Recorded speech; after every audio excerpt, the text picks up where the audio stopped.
কিছু কিছু বনজ গাছ প্রায় একই ধরনের হওয়ায় পাতাগুলো চিনতে অসুবিধা হতে পারে। এই কারণে গাছগুলির সাথে একটু পরিচয় করিয়ে দিচ্ছি। এটি হচ্ছে কাঁঠালি বট, যেটাকে আমরা সাধারণভাবে বট বলে থাকি। এই পাতাগুলো কাঁঠাল পাতার সাথে অনেক মিল আছে, এই জন্য এটাকে বলা হয় কাঁঠালি বট।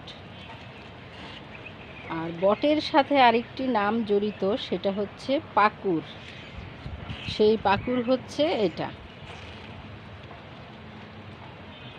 অবশ্য অনেকে এটাকে গয়া অশ্বত্থ বলে থাকলেও এটাকে পাকুর নামেই বেশি বলা হয়। আর পাকুরের প্রায় কাছাকাছি রকমের আরেকটি গাছ আছে, সেই গাছটি হচ্ছে পাতা মোটামুটি একই রকমের, কিন্তু পাতার অগ্রভাগ সূচালো, লেজের মতো অংশ রয়েছে। এটা হচ্ছে অশ্বত্থ। অশ্বত্থ আর পাকুরকে ভুল করে উল্টা বলে ফেললেই হবে না।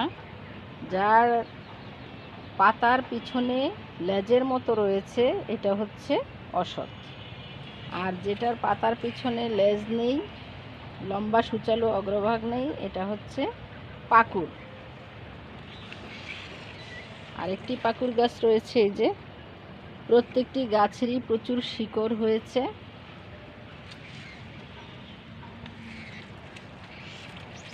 আর এই গাছটি হচ্ছে আমবট, ফিকাস ভিরেন্স।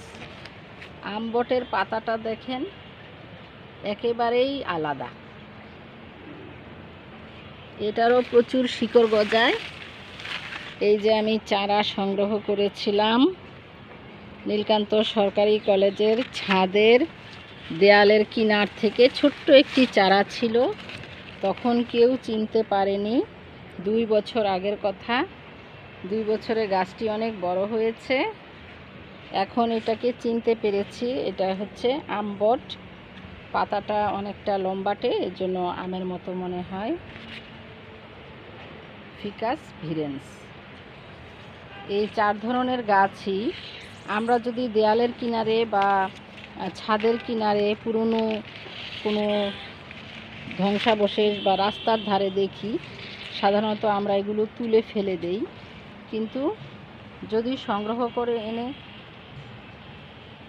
ইনডোর প্ল্যান্ট হিসেবে বা ছাদ বাগানে রাখা যায়, ছোট সাইজ করে, অনেকে বনসাই করে, মনে করে যে এটাকে কষ্ট দেয়া, তারপরেও তো গাছটিকে বাঁচিয়ে রাখা হলো এবং ঘরে রাখার মাধ্যমে এটা অক্সিজেনের যোগান দিতে পারে, ঘরের বায়ু বিশুদ্ধ করতে পারে। বায়ু বিশুদ্ধ হওয়ার একটা ব্যাপার আছে, ঘরে যেসব গাছ থাকে বাতাসের যে ক্ষতিকর উপাদানগুলো আছে সেগুলো শোষণ করে নেয়।